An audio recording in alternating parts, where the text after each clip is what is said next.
Conference सुकड़ते सुकड़ते Kashmir province की party रह गई है। जम्मू कश्मीर के साबिक वज़ीर आला और एनसी के नायब सदर उमर अब्दुल्ला ने अपोजिशन इत्तेहाद के इजलास में नेशनल कॉन्फ्रेंस की शिरकत की तस्दीक की है, लेकिन उनका कहना है कि बड़ी जमातें इत्तेहाद की कोशिशों को कामयाब नहीं बना सकी हैं। उमर अब्दुल्ला आज श्रीनगर में पार्टी के एक प्रोग्राम के मौके पर मीडिया से बात कर रहे थे। उमर ने जम्मू कश्मीर में इंतखाबात के बारे में बात की।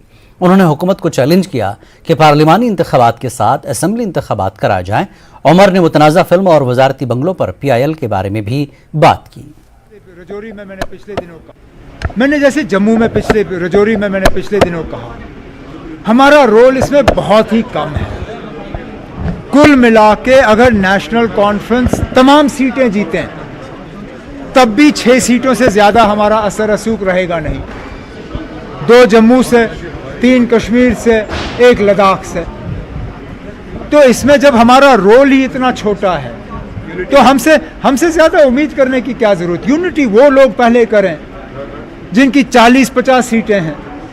अक्सर बेशतर हमें ये देखने को मिलता है कि जिनकी 100-200 सीटें, 50 सीटें हैं, वो यूनिटी कर नहीं पाते और छोटी पार्टियों से यूनिटी की उम्मीद की जाती है। जो पहले 50, 60, 70 सीटों पर इलेक्शन लड़ते हैं वो थोड़ा सा हमें यूनिटी दिखाएं, फिर हम भी यूनिटी की बात कर सकते हैं। वेस्ट बंगाल में इलेक्शन लड़ने वाले गोवा से कैंडिडेट उठाते हैं, तमिलनाडु में इलेक्शन लड़ने वाला दिल्ली में कैंडिडेट खड़ा करता है। इससे कौन सी यूनिटी का हमें फिर मिसाल मिलता है।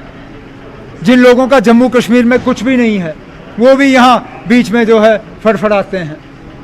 मैं दोबारा इस बात पे आता हूँ, पहली जो बड़ी पार्टियाँ हैं वो हमें यूनिटी दिखाएं, फिर हम छोटी पार्टियाँ जो है यूनिटी की बात कर सकते हैं। यहाँ क्राइसिस ही क्राइसिस है। अगर लोग खुश होते, अगर लोग मुतमईन होते, आपको नहीं लगता ये लोग इलेक्शन कराते? ये लोग क्यों इलेक्शन से डर रहे हैं? क्यों इनकी हिम्मत नहीं है इलेक्शन कराने की? क्योंकि यहाँ कहीं पे भी लोग खुश नहीं है। इस्लाम इतना कमज़ोर मजहब नहीं है कि किसी के फिल्म बनाने से हमारे मजहब पे कोई असर पड़ेगा। हमें भी मालूम है कि कुछ ऐसे लोग हैं जिनको हमारे मजहब के खिलाफ इतनी नफरत है कि वो कभी हमें बर्दाश्त नहीं कर सकते। वो लोग बीच बीच में ये फिल्में बनाते हैं, लेकिन हमें भी अपना दिल जो है छोटा नहीं करना चाहिए। ऐसे मुकाबले जब से हमारा मजहब वजूद में आया है तब से ये मुकाबले हमने लड़े हैं, आगे भी लड़ते रहेंगे। जम्मू कश्मीर हाई कोर्ट की एक डिवीजन बेंच ने यूटी हुकूमत की जानिब से 49 सियासतदानों को वजारती बंगले में रहने की इजाजत देने के मौक़िफ़ पर नाराजगी का इजहार किया। मफाद आमा की एक दरख्वास्त पर समाअत करते हुए डिवीजन बेंच ने इंतजामिया से पूछा कि इन अफराद को फराहम की जाने वाली रिहाइश की नौयत और अगली तारीख तक ऐसा करने की वजूहात अदालत जानना चाहेगी।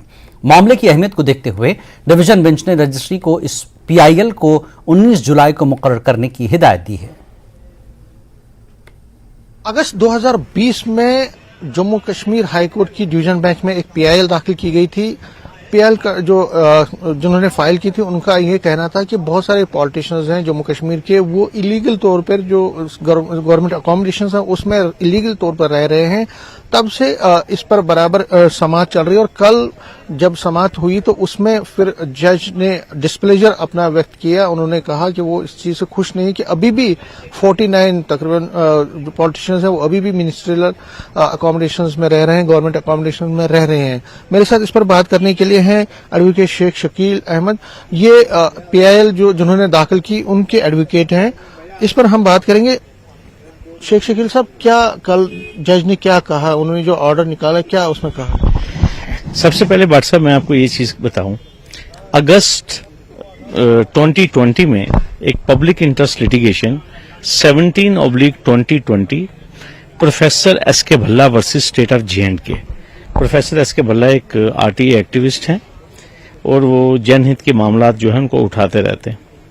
उन्होंने ये याचिका मेरे द्वारा दायर की कि जिस शख्स का, जिस MLA का अगर टर्म भी पूरा हो गया है, क्या वो सरकारी बंगले में बैठ सकता है या कि नहीं।